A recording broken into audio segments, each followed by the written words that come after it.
In our last discussion, we broke down a truth that the casual crowd desperately tries to deny.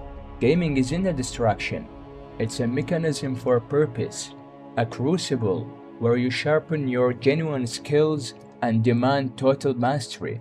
To reach that level, it takes an immense amount of dedication, commitment, mental stamina. But that realization forces us into a massive paradox. If gaming requires more effort than passive media, why does it pull us in so much deeper? Think about it. A video game is a fusion of writing, architectural design, music, and acting. Yet, a movie can combine those exact same art forms with $1 billion Hollywood budget and still fail to evoke a fraction of the emotional gravity we feel holding a controller. Why does the convergence of art and gaming capture human purpose in a way that traditional media never will? Welcome, Sovereign is here, and today, let's expose the design behind the magic. When you step into a video game, you aren't just peering through a window into someone else's world, you're dropped directly into it. In a cinema seat, you're a passive observer. You watch a story that already happened, but the moment you grab a controller, the paradigm shifts entirely. You are the living anchor of that reality, the landscape, the architecture, the swelling orchestral score. And the narrative stakes don't just exist in the background, they actively target you. Every moving piece revolves around your presence and your choices. This interactivity completely alters how art is digested. In traditional mediums, art forms sit side by side, but in gaming, they are seamlessly fused without the boundaries of physical reality. Because a virtual space has no limits, a developer's imagination can run entirely unchecked. This lack of restraint elevates environmental design to a psychological level. The Gothic architecture isn't just a backdrop, it's an oppressive force telling you exactly who conquered this land. The subtle shift in a musical key isn't just a soundtrack, it's immediate warning of impending danger.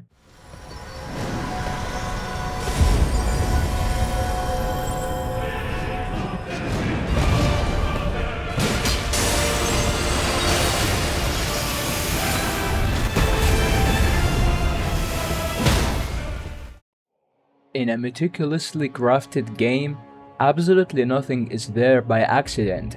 Every texture, every shadow, and every line of dialogue exists to connect the dots of a larger mythos. It is art that refuses to be static. But all of this, the lore, the environment, the sweeping score, is just kind of sitting there, waiting.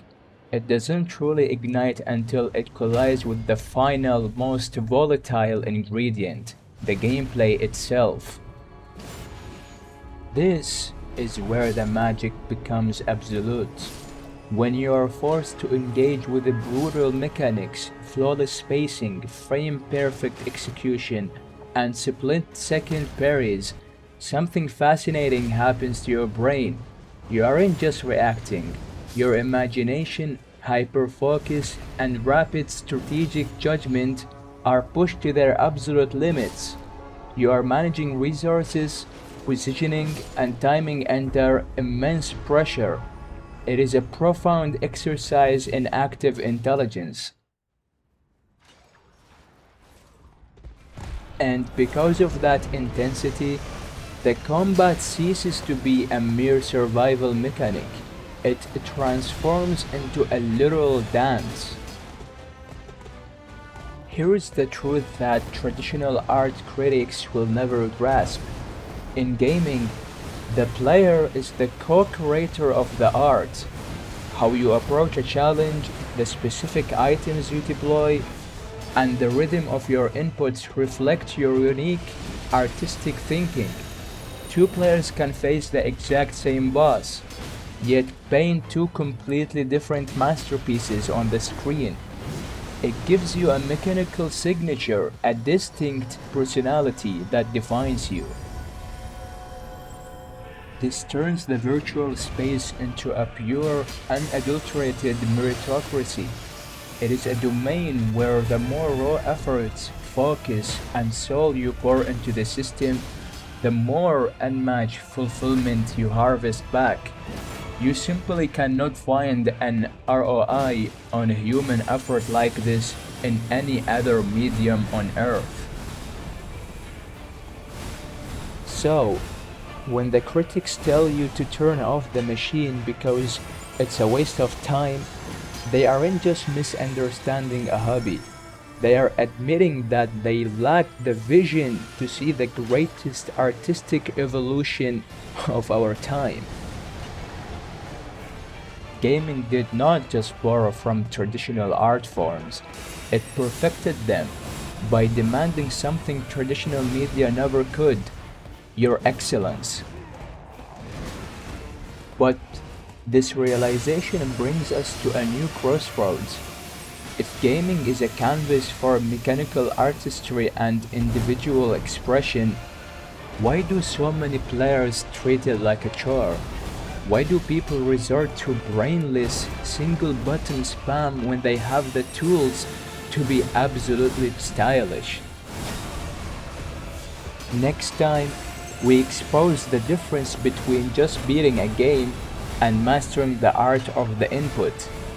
And by the way, the gameplay you see in this video is mine, so you know that I have every right to discuss these topics and in this way. Subscribe to Sovereign, stay sharp, see you in the next one.